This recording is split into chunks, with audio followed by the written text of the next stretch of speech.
Anthony, I'm going to start with you because you have some of the most intriguing tweets about the unraveling of Vice President Kamala Harris's opponent, Donald Trump.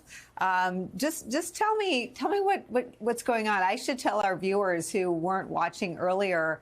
He delivered, I don't know, I left after about 40 minutes. I think it might still be going on, a rambling press conference. There was a bit of important news. He did announce 3 debates that he was open to. The ABC debate, which the vice president has committed to, a debate on Fox, which Donald Trump has been talking about, and he mentioned a debate on NBC News, which hasn't been publicly discussed before. But other than that, I believe he suggested his crowds were bigger than Martin Luther King's crowds. He lied for the vast majority of it. And he seems deeply unnerved by the enthusiasm, the vigor, the organization, and yes, the size of the crowds that Vice President Kamala Harris is garnering.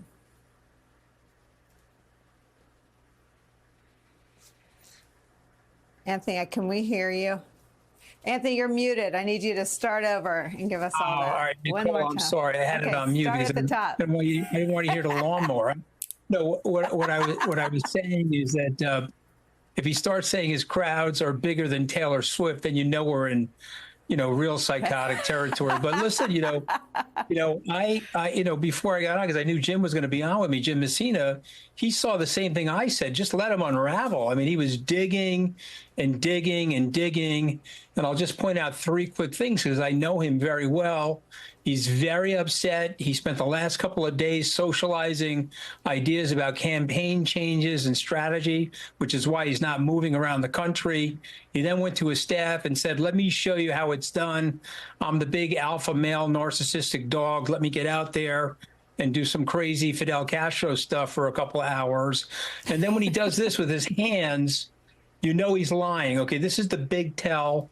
And he said, I'm way up in the polls. And he went like this, and he mentioned Rasputin and stuff like that. Or Rasmussen, not Rasputin. But you get the point I'm making. And this is all him telling you that he's now frightened, he's now cornered, and he's very angry. And so I saw what Jim Messina put out on social media, which I agree with. Let him keep digging.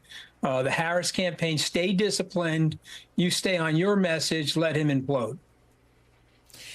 Anthony, let me just follow up with you. I mean, why isn't he campaigning in battleground states? He's hunkered down at Mar-a-Lago doing all the things you just described. But when he hits the road, he's going to Montana. Why? Well, I'll take him at his word that he says he's going up there for some kind of fundraiser, and he's going up there to help a senator up there. But I think the real reason why he's not out there is he hasn't found his message yet. He's tried to use the 2016 sexist playbook. He tried to build into that some racism, as he did at the NABJ thing. It's not working. And so rather than go out there and keep flubbing, he's searching for the right narrative, searching for the right messaging. He's going to have a lot of trouble, though. And I'll just point this out quickly. 20.2 million baby boomers have died since the 2016 election, and 40 million Generation Xers have been added to the voting scroll. So this is a totally different electorate. They're not going to tolerate the sexism and the racism that he spews. And I just want to say this, he called the vice president dumb at least 4 times today. And that is a sign of his racism. She's an incredibly qualified person. If you look at her credentials, you look at who she is as a human being, it is absolutely absurd that he's calling her that. And people need to call him on that and hand check him on stuff like that. I want to ask you one more question. What the Times and Post is reporting is certainly what you're describing. They describe sources close to Donald Trump describing him as, quote, unsettled, distracted, struggling to focus in the face of Kamala Harris's rise. It turns out that Tim Alberto's reporting on the entire architecture of the Trump campaign being about the ageism and the slurs and the smears that they plan to lob against Joe Biden, that there wasn't a plan B. So much has been made of the genius of Chris LaCivita and Susie Wiles. It's been 3 weeks. Like, where's the backup plan? So, remember, he disavowed Project 2025. And so that's one of his moves. He put all of his teammates in there. He's flying around privately with a leader of the Heritage Foundation. It doesn't poll well. So then he says what he always says: I don't even know these people, never met these people. And he's got that whole group of maggots, the MAGATSs, upset. And so there's a civil war going on inside the campaign. Those people are after Susie and Chris. Susie and Chris are looking, saying, well, we could have an expiration date on our jobs now. This is how Trump thinks. A lot like George Steinbrenner, where you fire first, think last sort of thing. And so things are in disarray. He is calling around to his old campaign teams, people from 16 and 20. He's socializing ideas with them, and that's why he's on time delay. But just one more quick thing, because there's another tell from Trump. I'm not going to debate her unless it's Fox News. He's getting crushed in the polls, and so now I'm up for 3 debates. Okay, so he says two opposite things at the same time all the time. It worked in 16. It sort of worked during his presidency. It's not working now. People are tired of the repetitive act of it, and that's why he's flailing around right now, Nicole.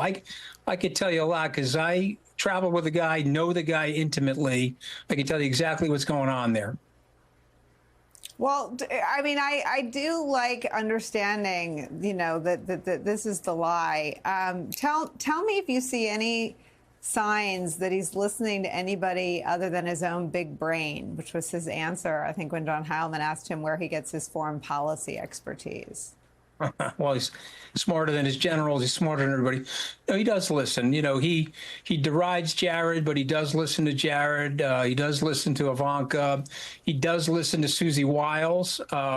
He may be upset right now because of the way things have turned.